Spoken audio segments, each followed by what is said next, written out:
Bagi setiap saudara sekalian yang ada di rumah, dimanapun Anda menyaksikan ibadah online ini, saya percaya Tuhan sangat mencintai saudara dan saya.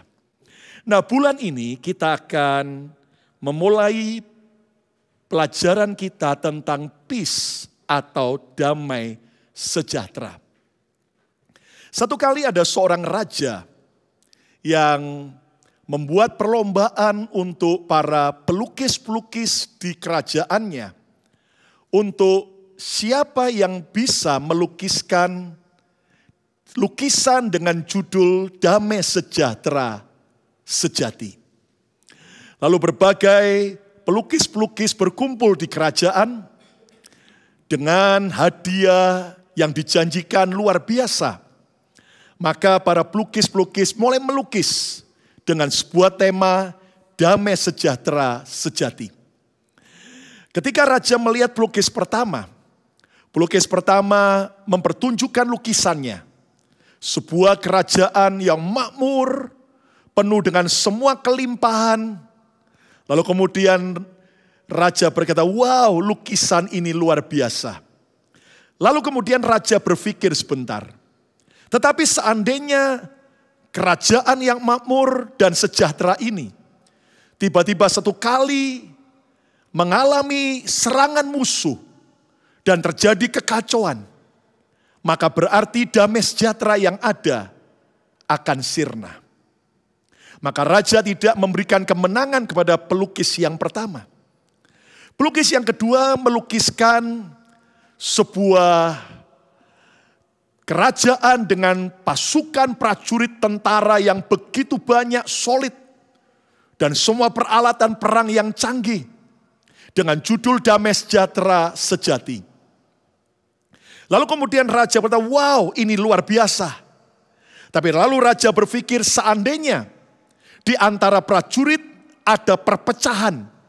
Di antara tentara ada perselisihan. Maka jelas akan kehilanganlah kerajaan itu damai sejahtera. Lalu kemudian pelukis yang ketiga melukiskan padi dan kapas serta domba-domba yang begitu limpah. Dan dengan judul Damai Sejahtera Sejati. Lalu kemudian raja berkata, wow, ini luar biasa panen dan peternakan yang sukses. Tapi kemudian raja berkata, tetapi seandainya ada hama, seandainya ada musuh, penyakit, jelas akhirnya kehilangan damai. Dan akhirnya raja berkata, ini pun belum menjadi pemenang. Ternyata pelukis yang selanjutnya, raja waktu melihat begitu kaget. Lukisannya serba gelap. Ternyata raja mengamati bahwa pelukis yang terakhir ini melukiskan sebuah kegelapan malam yang ada di sebuah tepi laut.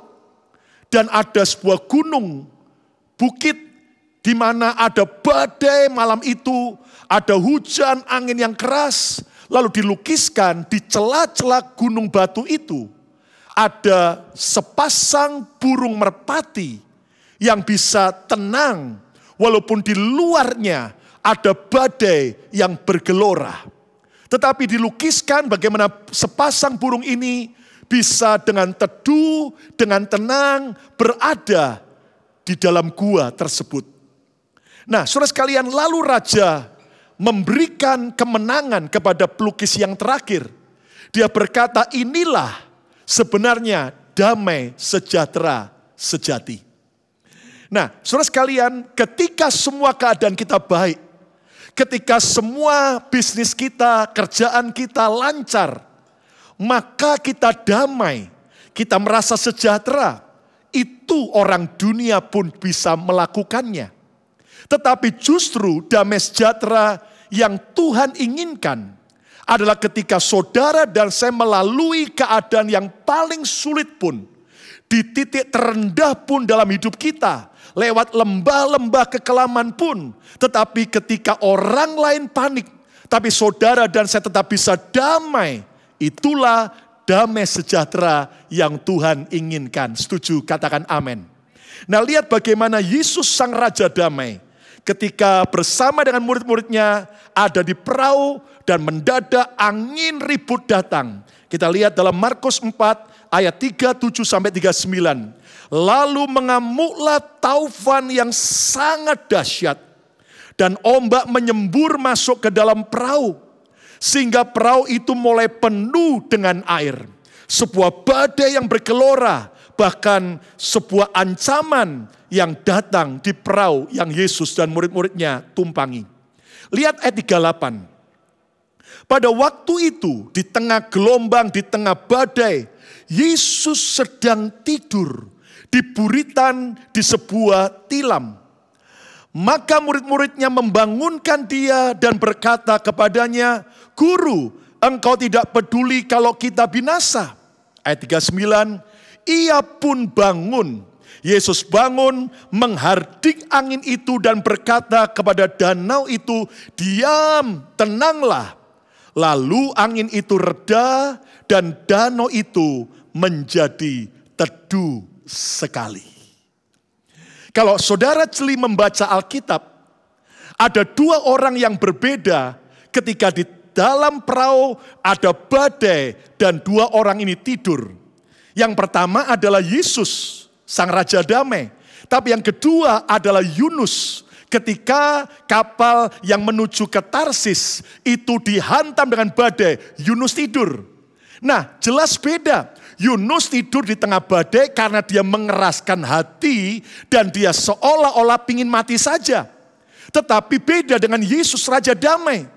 Justru Yesus di tengah badai bisa tidur di kapal itu karena dia mau memberi teladan buat saudara dan saya bagaimana di tengah-tengah badai kita tetap bisa hidup dalam damai sejahtera. Yang percaya katakan amin. Apakah Yesus tidak tahu bahwa perahu itu sedang dihantam dengan gelombang, dengan angin yang berkecamuk, bahkan sampai air sudah sebagian masuk? Yesus tahu. Tapi lihat bagaimana Yesus dengan damai sejahtera, dia bisa tidur dengan tenang. Nah, saudara sekalian, mari kita belajar bahwa Yesus Raja Damai memberi teladan agar kita hidup dalam damai sejahtera walaupun di tengah badai. Secara manusia jelas kita takut, cemas, panik, khawatir, stres menghadapi badai yang sedang terjadi sekarang. Tetapi mari sekali lagi Tuhan mau agar kita belajar damai sejahtera yang sejati. Nah, judul khotbah saya hari ini adalah Peace in the Midst of Storm. Damai di tengah badai. Ucapkan bersama saya, damai di tengah badai. Lebih keras, damai di tengah badai. Nah, Yesus memberikan sebuah ayat yang luar biasa. Coba lihat Yohanes 14 ayat 27. Tuhan Yesus Sang Raja Damai berkata demikian. Damai sejahtera ku tinggalkan bagimu. Damai sejahteraku ku berikan kepadamu. Dan apa yang ku berikan tidak seperti yang diberikan oleh dunia kepadamu. Janganlah gelisah dan gentar hatimu. Yesus berkata pada murid-muridnya termasuk pada setiap saudara dan saya yang percaya Yesus. Damai sejahtera ku tinggalkan bagimu. Damai sejahteraku ku berikan kepadamu.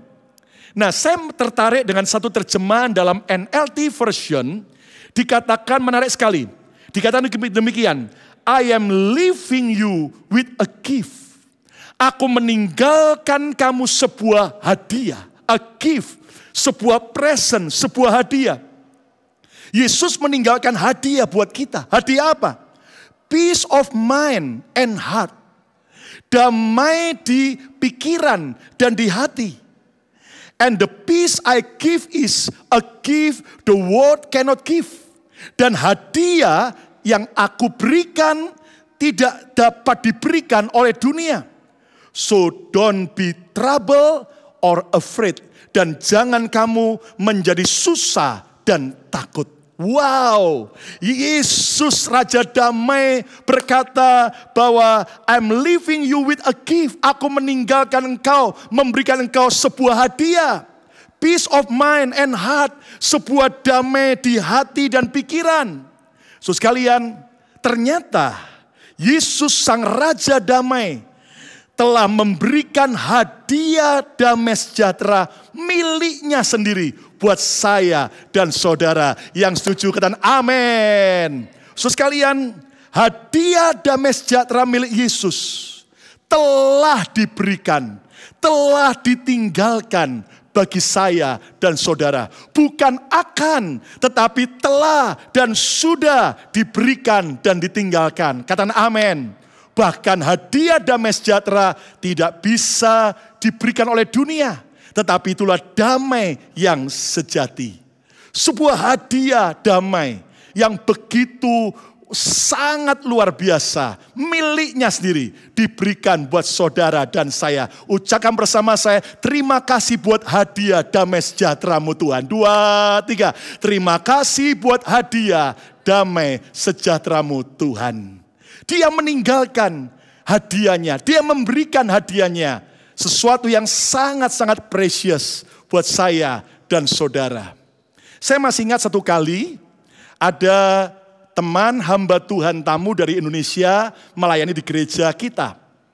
Nah, selain untuk pelayanan, tetapi sebetulnya ada juga acara wedding anniversary yang akan dirayakan dengan keluarga besarnya di state lain di Amerika.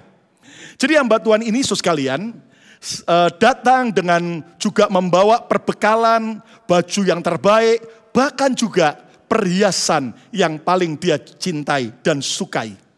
Nah, Anda tahu ternyata singkatnya pada waktu teman ini datang ke kota Philadelphia, lalu kemudian bertemu dengan saya dan istri dan anak-anak, tiba-tiba ternyata, saudaraku, di hati hamba Tuhan ini ada suara. Berikan, yaitu hadiah perhiasan yang kamu bawa, yang kamu sukai untuk acara wedding anniversary itu, untuk istrinya Pastor Lukas. Wow, saudaraku, dia akhirnya cerita terus terang. Wow, saya kaget dengan suara itu. Sampai karena dia sayang dan suka dengan hadiah itu, dengan perhiasan itu. Jelas dia berkata pada Tuhan, Tuhan, apa memang ini benar suaramu Tuhan? Sampai beliau ini minta tanda dari Tuhan beberapa kali. Sampai minta tanda beberapa kali. Kalau seandainya satu saja tidak digenapi, tidak jadi diberikan, saudaraku. Nah, Anda tahu ternyata beberapa yang diminta, termasuk hari-hari itu, saudaraku, tidak salju di kota kami. Ternyata salah satu minta tandanya supaya ada turun salju sedikit. Waktu tiba-tiba pagi itu habis doa, dia buka jendela, dia lihat dari jendela kamar hotelnya. Dia kaget, turun salju sedikit, saudaraku. Ya, dan ternyata salah satunya tanda yang terakhir katanya, apakah istrinya Pastor Lukas ikut mengantar ke airport? Ternyata, saudara, istri saya ikut pakai 2 mobil karena dengan mobil satu nggak cukup, barangnya banyak, rombongan besar. Dan Anda tahu, saudaraku, sebelum tinggalkan hotel, istri saya dipanggil dan dia cerita tentang apa yang diperintahkan Tuhan, tanda-tandanya, lalu itu perhiasan yang dia suka diberikan kepada istri saya. Anda tahu jelas istri saya nangis. Dan waktu mereka ngobrol berdua, saya lihat ketika kembali, saya pikir apa istri saya habis ditegur dosanya sampai istri saya nangis, ya toh? Apa karena istri saya disakiti? Saudara. Ternyata saya sebagai suami agak elegan sedikit lah, saya pura-pura tenang dulu, saudaraku. Ternyata, saudaraku, akhirnya istri saya cerita dan saya kaget. Dan jangan Anda tanya lagi perhiasan apa yang diberikan, saudara. Nah, tapi Anda mengerti, ini perhiasan sangat disukai oleh pemiliknya, tapi akhirnya diberikan. Nah, saudaraku, jelas istri saya menerima. Saya pun juga sangat bersyukur, sangat bahagia, sangat senang dengan hadiah itu. Kenapa? Karena bukan sembarang pemberian, tetapi sesuatu yang sangat dicintai oleh pemiliknya yang akhirnya diberikan kepada kami. Nah, hal yang serupa, Yesus itu telah memberikan hadiah yang terbaik. Selain keselamatan, selain semua berkatnya, Tapi Yesus berkata, aku beri kamu hadiah, aku tinggalkan kamu hadiah. Itulah damai sejahtera di pikiran dan di hati kita. Dan hadiah damai sejahtera itu bukan akan diberikan, tapi sudah ditinggalkan buat saudara dan saya yang mengerti dan percaya. Katakan amin. Sekarang coba buka tangan saudara sama-sama. Terima dengan iman hadiah damai sejahtera Tuhan. 1, 2, 3. Aku terima hadiah damai sejahtera. Lebih lagi, ulangi lagi 2, 3. Aku terima hadiah damai sejahtera. Katakan amin 3 kali. Amin, amin, amin. Bukan berarti khotbah sudah selesai, belum saudara itu. Nah sekarang begini saudaraku. Bagaimana respon benar setelah kita menerima hadiah damai sejahtera? Bagaimana kita bisa tetap damai di tengah badai? Yang pertama adalah kita harus sadar bahwa kita sangat dicintai Tuhan. Sadar kita sangat dicintai. Tahukah Anda bahwa hadiah spesial tidak diberikan kepada sembarangan orang, tapi hadiah spesial itu hanya diberikan kepada orang-orang yang disukai dan dicintai. Teman tadi lumayan menyukai saya dan istri saya, saudaraku, dan anak-anak. Jadi akhirnya dia tinggalkan, sebelum berangkat dia tinggalkan sesuatu yang dia cintai yang sangat berharga. Kenapa? Karena yang diberi itu jelas dihargai dan dicintai. Nah, dengar baik-baik. Kalau Tuhan Yesus telah meninggalkan hadiah damai sejahtera buat saya dan saudara, berarti saudara itu bukan orang sembarangan. Amin. Ya, coba lihat kanan kiri di rumah saudara, biar walaupun belum mandi bilang, kamu dan aku bukan orang sembarangan. Amin, ya kan? Walaupun rambut masih keriwulan, belum keramas, belum gosok gigi, atau katakan bersama saya sangat dicintai Tuhan. Amin. Nah, sadar kita sangat dicintai. Nah, caranya bagaimana? Jangan ragukan cinta Tuhan terhadap kita. Cinta manusia bisa berubah. Cinta manusia ada syaratnya. Tapi kalau cinta Yesus agape tanpa syarat, amen.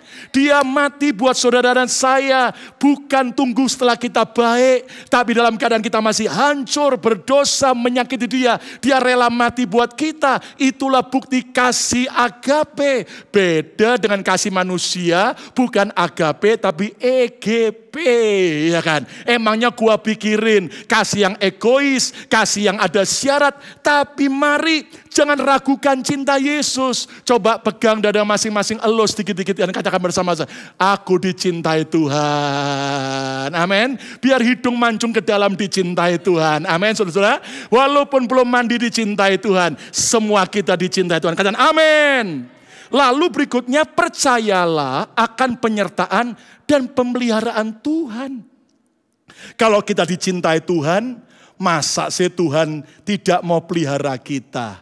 Masa sih Tuhan biarkan kita? Alkitab berkata, tak pernah dia tinggalkan orang-orang yang dia cintai. Katakan amin. Hari ini saudara sekalian sadar bahwa kita sangat dicintai karena dia sudah berikan hadiah damai sejahtera. Yang kedua, respon benar terhadap hadiah damai sejahtera adalah apa? Hargai damai sejahtera pemberian Tuhan. Hargai, appreciate the gift of peace from God. Ya kan? Nah, saudara sekalian, isi saya sejak terima hadiah itu, saudaraku, wow, dia sangat menghargai, saudara. Maaf, bukan soal nilainya, tapi soal apa? Betapa ini dicintai pemiliknya yang akhirnya diberikan, ditinggalkan. Nah, Anda mengerti, saudara, bahwa ternyata, saudaraku, inilah yang Tuhan mau. Hargai. Bagaimana saudara bisa menghargai? Jelas saat kita hidup ini tidak boleh stres, tidak boleh ketakutan, tidak boleh kemudian saudara jadi orang yang kalut, ya atau kemudian kita jadi orang yang serba khawatir. Kenapa? Loh, Tuhan bisa tersinggung loh saudara, iya kan? Tuhan ngomongin loh, nak, kan aku sudah kasih kamu hadiah damai sejahtera. Lah kamu sekarang kok hidup nggak damai? Nah, saudara sekalian, mari kita lihat dalam Yesaya 26 ayat yang ketiga. Tuhan, Engkau memberikan damai dan sejahtera kepada orang yang teguh hatinya, sebab ia percaya kepadamu. Lihat saudaraku, bukan karena kita percaya lalu damai diberi. Enggak, kita diberi dulu hadiah damai sejahtera, lalu kita harus mempercayainya, menghargainya. Katakan amin. Nah, caranya bagaimana menghargai hadiah damai sejahtera dari Tuhan? Tuhan senang saat melihat kita hidup dalam damai sejahtera. Amin. Sudah tahu ternyata istri saya langsung pakai perhiasan itu, lalu kasih foto sama yang memberi. Lalu ketika lihat bahwa istri saya pakai, jelas yang ngasih akan apa? Akan merasa dihargai. Saudara, bahkan tidak dipakai di setiap keadaan, tapi di event-event khusus dipakai oleh istri saya dan ditunjukkan fotonya. Jelas yang memberi akan merasa dihargai. Nah, hal yang sama juga saudara sekalian.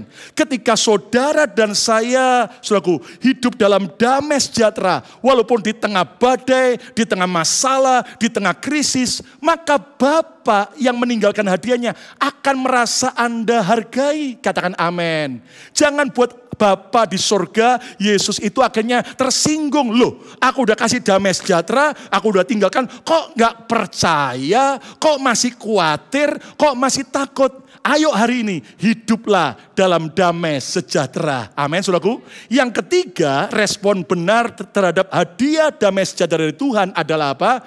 Pergunakan damai sejahtera dengan baik. Use the peace upon us well. Jadi saudara sekalian, kita harus gunakan damai sejahtera, kenakan dengan baik. Filipi 4 ayat 7 dalam terjemahan bahasa sehari-hari, maka damai sejahtera dari Allah yang tidak mungkin dapat dimengerti manusia, alias yang benar-benar di luar jangkauan manusia, akan menjaga hati dan menjaga pikiranmu yang sudah bersatu dengan Kristus Yesus. Amin. Saudara sekalian, ternyata kita harus pergunakan damai sejahtera dengan baik. Untuk apa? Untuk menjaga hati dan pikiran kita. Karena kita terus bersatu dengan Kristus Yesus. Nah, saudara sekalian, pada saat kita menghadapi masalah dalam hidup ini, saudaraku, jangan lupa mempergunakan damai sejahtera, menjaga hati dan pikiranmu, sehingga saudara tidak kalut, tidak ketakutan. Memang normal, semua orang bisa takut, semua orang bisa khawatir, tapi mari pergunakan. Katakan amin. Ibarat apa saudara sekalian? Ibarat saudara dikasih hadiah handphone yang paling canggih. Nah, jelas Anda harus pakai, Anda gunakan. Sehingga akhirnya saudaraku, ketika Anda dalam situasi apapun, Anda bisa kontak melalui handphone pemberian itu kepada sang pemberinya. Nah, demikian juga dengan Tuhan. Dia tinggalkan hadiah damai sejahtera, Dia berikan buat kita. Gunakan, karena bersama saya gunakan. Ya saudaraku, caranya bagaimana? Jangan sibuk mencari damai sejahtera lagi, sebab kita sudah memilikinya. Nah, ini kesalahan banyak orang. Ada orang bilang gini, pendeta, saya enggak damai dalam keluarga. Pendeta, saya enggak merasa damai dalam pekerjaan. Pendeta, saya enggak merasa damai dalam hidup ini. Anda salah. Kenapa? Karena kita enggak perlu cari damai sejahtera lagi. Tapi damai sejahtera itu sudah diberikan dan sudah ada dalam hidup kita. Katakan amin. Hanya tinggal kita, berikutnya aktifkan damai sejahtera agar terus menguasai hati dan pikiran kita. Saya tetap manusia, ya kan? Walaupun sudah lama tidak makan beras nasi, tapi tetap saya makan yang lain, saudaraku. Nah, Anda tahu namanya manusia. Saya menghadapi pandemi COVID-19, apa enggak takut? Apa kemudian enggak kehilangan damai? Jelas manusia normal. Tapi ketika mulai ada ketakutan, mulai ada kekhawatiran, saya ingat saya sudah diberi damai sejahtera. Lalu saya pakai, saya aktifkan sehingga saya tidak lagi takut. Kenapa? Kita percaya hidup mati kita di tangan Tuhan. Amin. Saya tidak anti, tapi saya mendorong setiap saudara untuk terus jaga kesehatan. Tapi Anda tahu kan, ada orang sudah jaga kesehatan, ada orang sudah benar-benar self karantin, bahkan sampai saudaraku, dia udah benar-benar tidak mau ketemu dengan siapapun juga, jadi petapa ulung saudaraku. Enggak taunya tetap kena. Kapan kenanya? Ketika pesan makanan, saudaraku. Yang nganter ternyata, saudaraku, jadi carrier. Jujur, saudaraku, kita tetap harus lakukan terbaik, ya. Tapi semua itu dalam kehendak Tuhan. Amin. Makanya hidup ini, saudaraku, kita harus aktifkan damai sejahtera. Ya, semua kita jelas nggak takut mati, tapi nggak mau mati. Nah, kita sering ngomong bahwa hidup dan mati dalam tangan Tuhan. Bagiku hidup adalah Kristus, mati adalah keuntungan. Tapi mari, jangan cuma jadi kalimat klise. Tapi ketika damai kita aktifkan, menguasai hati dan pikiran kita, percaya semua dalam kendali Tuhan. Amin, saudaraku. Siapa yang tidak takut dan khawatir menghadapi ekonomi seperti sekarang, saudaraku. Sebagai hamba Tuhan pun secara manusia saya juga khawatir.